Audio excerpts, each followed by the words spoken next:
Buenas, mi grupo está conformado por Wilmer Ariza, Susan Pineda y Nelly Madrid.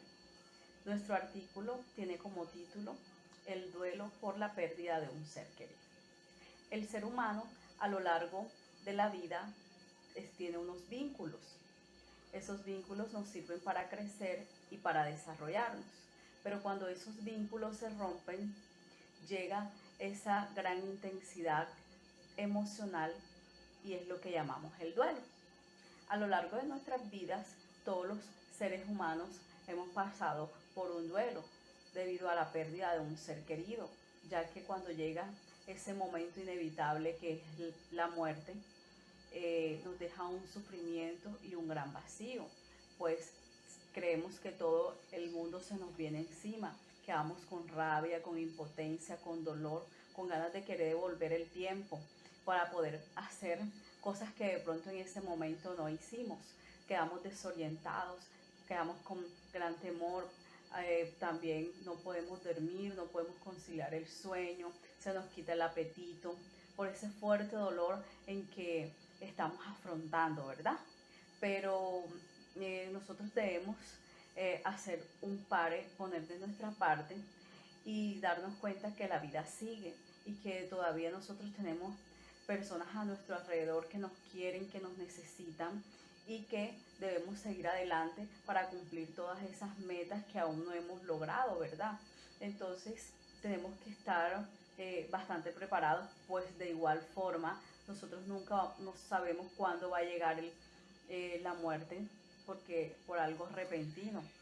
Y es algo bastante doloroso, donde nos afecta la vida, nuestro bienestar, tanto físico, psicológico, emocional y a nivel social. Nosotros sentimos que quedamos vacíos, ya no es lo mismo, ya no volvemos a ser las mismas personas, pues cada uno de nosotros ha experimentado que se nos ha ido una mamá, el papá, los abuelos, un hijo, un hermano, y eso es algo inevitable, porque nosotros tenemos que tener claro que cuando nosotros nacemos, lo único seguro que tenemos es la muerte. Entonces nosotros siempre tenemos que estar con esa fe en Dios de que cuando llegue estos momentos, nosotros poder tener fuerzas y sacarla de donde no están para no llegar a esos extremos de quedarnos ahí en ese trance cuando se nos muere un ser querido, cuando parte a la presencia de Dios. La verdad es que la muerte es un proceso profundamente fuerte que nunca estamos preparados. Quisiera contarles de pronto una anécdota que tuve o alguna vivencia, más bien no anécdota, sino vivencia. Eh, Hace 5 meses nosotros pasamos por un momento bastante difícil donde el núcleo familiar fallecieron 3 tíos, 3 hermanos. El primer hermano pues estaba enfermo, todos murieron, fallecieron por una patología diferente.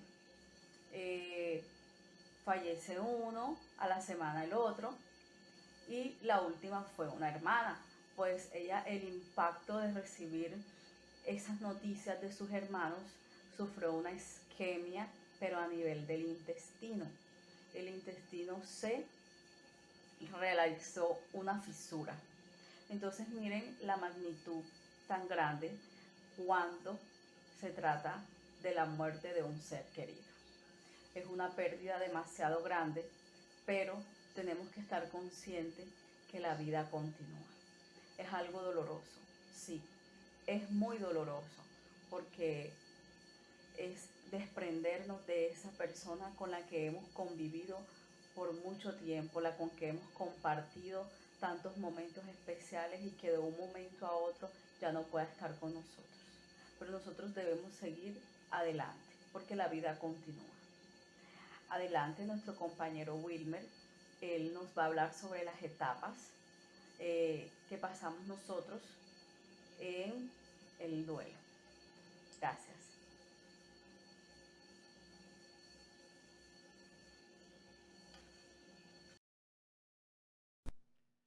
Buenos días para nuestra docente y para mis compañeros de sala.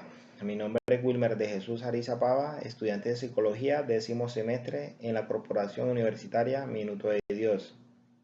Como lo hacía referencia nuestra compañera Nelly Madrid, vengo a hablarles acerca de las 5 etapas del duelo.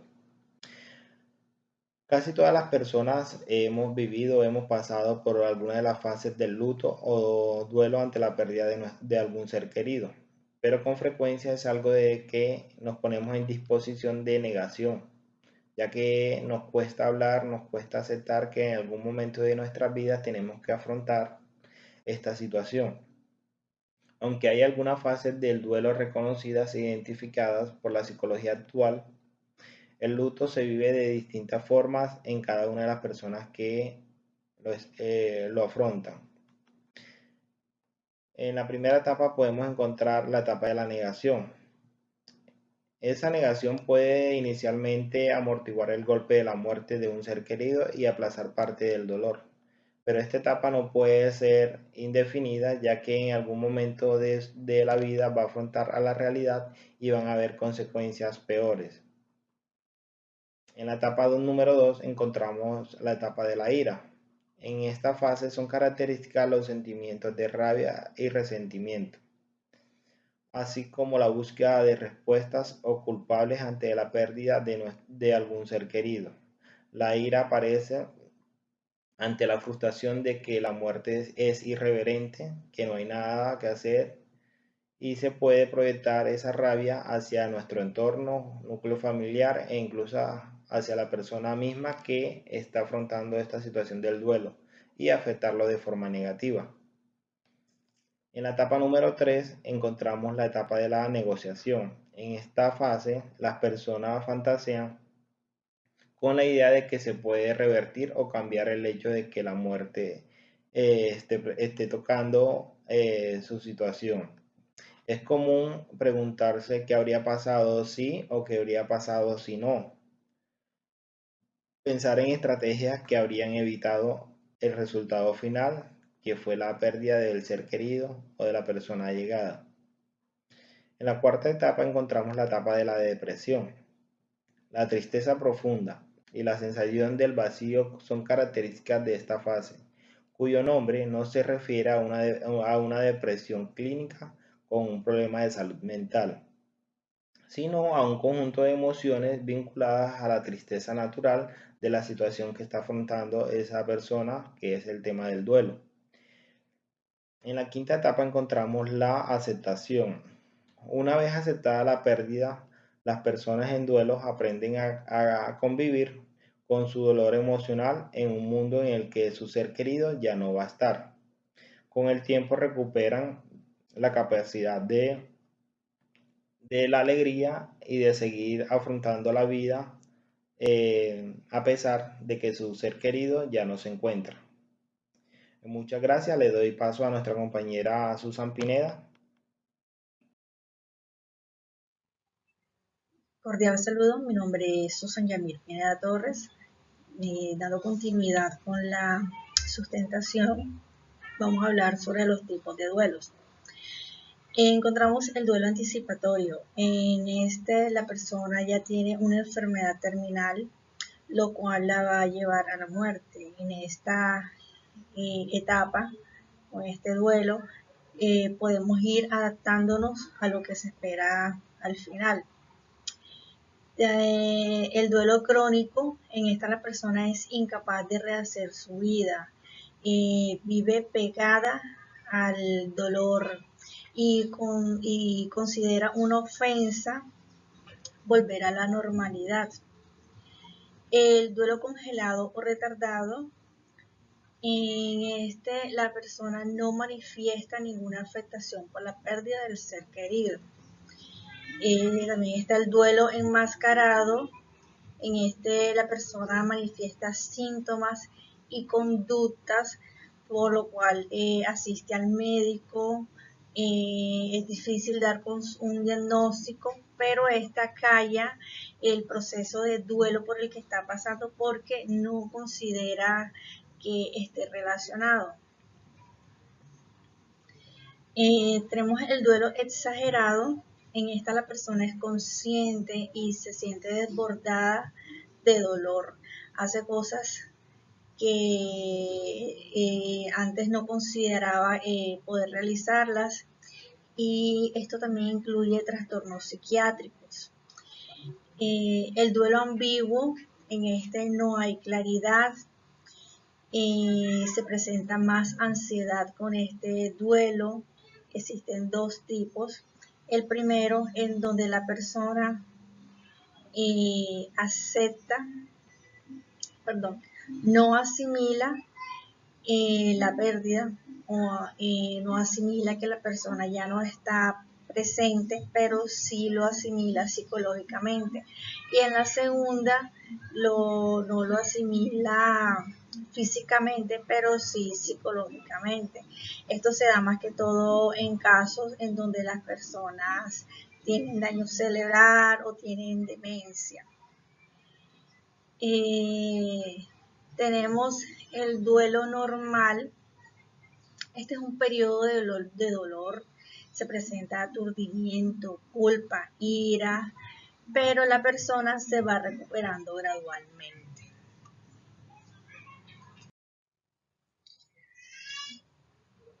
Worde nos plantea 4 tareas para que la persona se dé tiempo de aceptar las pérdidas. La primera es aceptar la realidad y seguir haciendo el trabajo de duelo, ya que en muchos casos, como es difícil asimilar la pérdida, entonces no se logra el objetivo a la medida. La segunda es trabajar las emociones. En esta se trabaja tanto el dolor físico como el dolor emocional, porque es importante que la persona reconozca cuáles son sus sentimientos y así poder llevar a una buena gestión y para darle ayuda. La tercera, adaptarse a un medio. Esto implica cosas diferentes en función del rol del fallecido y el doliente. Y la cuarta, recolocar emocionalmente al fallecido y continuar. Aquí se trata básicamente de continuar con la vida, es decir, que los recuerdos que nosotros tengamos de la persona fallecida no interfieran en nuestra vida y no nos opaque de pronto los sentimientos y pensamientos positivos. Podemos concluir que el duelo es un proceso normal y natural por el que pasamos todos en algún momento de nuestra vida. Esto es complejo, sí, pero a la vez nos comunica que algo está pasando, ¿sí? En dado caso de que no lo estemos llevando bien y sea complejo. Entonces, dependiendo del tipo de duelo, asimismo es la aceptación, ya sea rápida o compleja y necesita atención profesional. En la actualidad, el mundo está pasando por una situación en la cual la forma de expresión de estos sentimientos se ha visto modificada. Es más, hasta la manera de despedirnos de nuestros seres queridos, lo que hace más difícil superar el duelo y que necesitemos más ayuda profesional para poder sobrellevarlo. Según los autores citados en este presente artículo, la muerte causa un desequilibrio en las familias y por ende es inevitable que esto afecte. Cada uno lo manifiesta de diversas maneras y es así mismo que se logra o no asimilar la pérdida y adaptarse a la nueva realidad. Entonces, ya sabemos que dependiendo de la dificultad que se tenga, si llevamos un duelo normal, pues listo, porque se supera mucho más fácil la pérdida del ser querido. Pero si ya pues nos llega a ser compleja, sí va a ser necesario una ayuda profesional, ¿sí? Entonces no está de más que de pronto las personas nos preparemos o leamos un poco acerca de lo que es el duelo para poder de pronto identificar cuál es la persona que lo necesita y podamos de pronto ayudarlos, así sea como dándoles compañía como amigos o como personas allegadas, o ya direccionándolos con un profesional. Muchas gracias.